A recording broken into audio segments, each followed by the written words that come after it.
Alors, le Tenu était un petit peu l'autoroute du Pays de Ré à l'époque, parce que toutes les marchandises circulaient, du moins étaient transportées par voie d'eau. Hein. Donc, avant le chemin de fer, hein, tout était transporté par bateau. Entre Saint-Memme et le lac de Grandlieu, donc les ports de Saint-Philbert-de-Grandlieu, Pont-Saint-Martin, et entre Saint-Memme et le port de Buzet, ou bien le port de Vue, hein, ici. Les marchandises étaient transportées par bateau. On essayait d'éviter la Loire parce que la Loire était trop dangereuse. Hein. Donc les marchandises qui descendaient la Loire rentraient dans la rivière Le Tenu avant la création du canal maritime par le port de Vue. Hein, et après la création du canal maritime par le barrage écluche des Champs-Neufs et à 5 km d'ici à peu près, entre la limite de communes de Frosset, de Vue et du Pèlerin. Pourquoi? Parce que le Tenu, de par l'histoire, rentrait dans le lac de Grandlieu à Port-Saint-Père pour ressortir aussitôt après, avant qu'il prenne le nom d'Acheneau ou le chenal Lacheneau. Le Tenu à Rouens bifurquait pour aller sur Vue.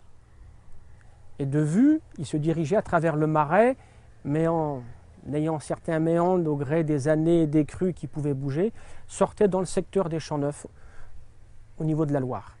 Alors, le canal maritime, aujourd'hui appelé canal de la Martinière, le canal maritime de la Basse-Loire, qui a été construit dans les années 1880, a été aménagé en partie sur le lit de la Loire.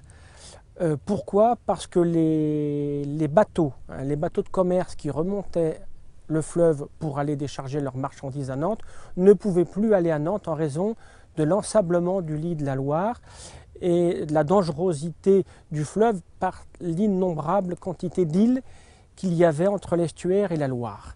Initialement, la rivière qui vide le lac de Grandlieu, par le passé, s'appelait l'Ita. C'était un delta qui est entre le lac et la Loire. C'était un delta, c'était une multitude de ruisseaux, de rivières qui rejoignaient la Loire. Par la suite, les hommes ont en partie canalisé cette rivière qui est devenue Lacheneau, le chenal, qui est devenu Lacheneau. Lacheneau, c'est ni plus ni moins que le prolongement de la rivière Tenu. La rivière Le Tenu se jetait dans le lac de Grandlieu, à la hauteur de Port-Saint-Père, pour ressortir aussitôt. La sortie aussitôt, c'était Lacheneau, le chenal. Hein. Donc la rivière Acheneau arrivait à Rouens. Mais mettait trop de temps pour rejoindre la Loire.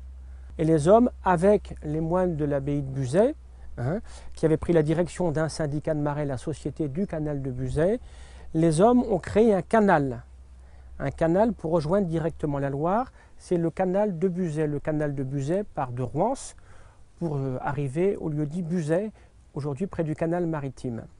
Mais auparavant, il existait tout un commerce avec la navigation sur toutes les communes de Lacheneau et du Tenu. Toutes les communes avaient leur port. Le port de Vue, le port de Rouens, le port en remonte de Chaix, de Pilon, le port de la Morinière à Port-Saint-Père, le port Fessan à Sainte-Pazanne et le fameux port de Saint-Memme-le-Tenu où était embarqué tout le sel de la baie de Bourgneuf. Donc le fait d'avoir dans un premier temps dévié le cours du Tenu de Lacheneau qui passait par le village de Rouens et le village de Vue, le fait de le dévier par ce canal de Buzet a fait perdre beaucoup de commerce à la ville de Vue.